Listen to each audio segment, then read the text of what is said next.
लोग ज़रूरत के मुताबिक इस्तेमाल करते हैं और हम समझते हैं कि लोग हमें पसंद करते हैं। यही ज़िंदगी का सबसे बड़ा भ्रम है। शादी तक गर्लफ्रेंड बनाने का शौक ख़त्म नहीं होता, मगर पत्नी ऐसी चाहिए जिसका कोई बॉयफ्रेंड ना हो। ज़िंदगी भी कुल्फ़ी की तरह है, टेस्ट करो या वेस्ट करो, पिघलेगी ज़रूर। तो टेस्ट करो, वेस्ट तो वैसे भी हो ही रही है। जब परिवार के सदस्य अप्रिय लगने लगे और पराये अपने लगने लगे तो समझ लीजिए विनाश का समय आरंभ हो गया।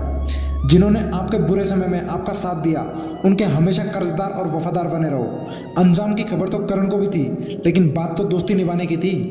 पहचान बड़े बड़े लोगों के साथ नहीं बल्कि साथ देने वाले लोगों के साथ होनी चाहिए। अगर किसी और का दुख देखकर आपको भी दर्द होता है तो इसका मतलब है कि आपकी आत्मा में परमात्मा विराजमान है। जीवन में किसी का भला करोगे तो आपका लाभ होगा, क्योंकि भला का उल्टा लाभ होता है। और जीवन में किसी पर दया करोगे तो वो आपको याद करेगा, क्योंकि दया का उल्टा याद होता है। गलत होने पर यदि आपके भीतर से विरोध उठता है तो बधाई हो, अभी आप जिंदा हो। प्रेम वो होता है जो हृदय की अनंत गहराई से किया जाता है, जिसमें स्वार्थ की कोई मिलावट नहीं होती। जीवन में 3 लोगों को कभी नहीं भूलना चाहिए। पहला, मुसीबत में साथ देने वालों को। दूसरा, मुसीबत में साथ छोड़ने वालों को। और तीसरा, मुसीबत में डालने वालों को। जिंदगी में अगर बुरा वक्त नहीं आता तो अपनों में छुपे हुए गैर और गैरों में छुपे हुए अपनों की पहचान कभी नहीं हो पाती। कभी कभी उनसे भी दूर होना पड़ता है जिनके साथ हम जिंदगी गुजारना चाहते हैं। किसी को बुरा लग जाए ऐसा सच जरूर बोल दो, लेकिन किसी को सच लगे ऐसा झूठ कभी मत बोलना। कितना अजीब है ना साहब, 84 लाख जीवों में सिर्फ एक इंसान ही धन कमाता है। अन्य कोई जीव कभी भूखा नहीं मरा और इंसान का कभी पेट नहीं भरा। एक गरीब माँ की झोंपड़ी में 5 बेटे समा जाते हैं, लेकिन 5 बेटों के घर में एक माँ नहीं समाती। पसंद उसे कीजिए जो आप में परिवर्तन लाए, वरना प्रभावित तो मदारी भी कर देता है। श्री कृष्ण ने दुष्टों को भी अपनी गलती सुधारने का मौका दिया, क्योंकि वो किसी मनुष्य को नहीं उसके अंदर की बुराई को मारना चाहते थे।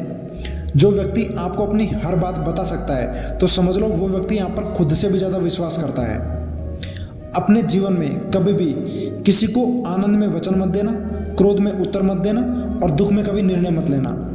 रिश्तों को निभाने के लिए वक्त निकालिए, कहीं ऐसा ना हो कि जब आपके पास वक्त हो तो आपके लिए रिश्ता ही ना बचे।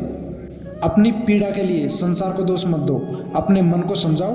तुम्हारे मन का परिवर्तन ही तुम्हारे दुखों का अंत है।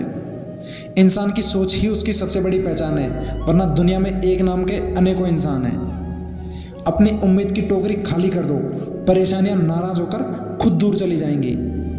अहंकार दिखाकर किसी रिश्ते को तोड़ने से कहीं अच्छा है कि आप माफ़ी मांगकर उस रिश्ते को निभाओ। बुद्धि सबके पास है, चालाकी करनी है या ईमानदारी, ये आपके संस्कारों पर निर्भर करता है। अपने बच्चों को आज से गीता जरूर पढ़ाइए, ताकि भविष्य में किसी कोर्ट में गीता पर हाथ न रखना पड़े। संस्कार ही अपराध रोक सकते हैं, प्रशासन नहीं। रिश्ता पति पत्नी का हो या प्रेमी प्रेमिका का, जिंदगी की गाड़ी साथ में रात काटने से नहीं, साथ में सुख दुख बांटने से चलती है।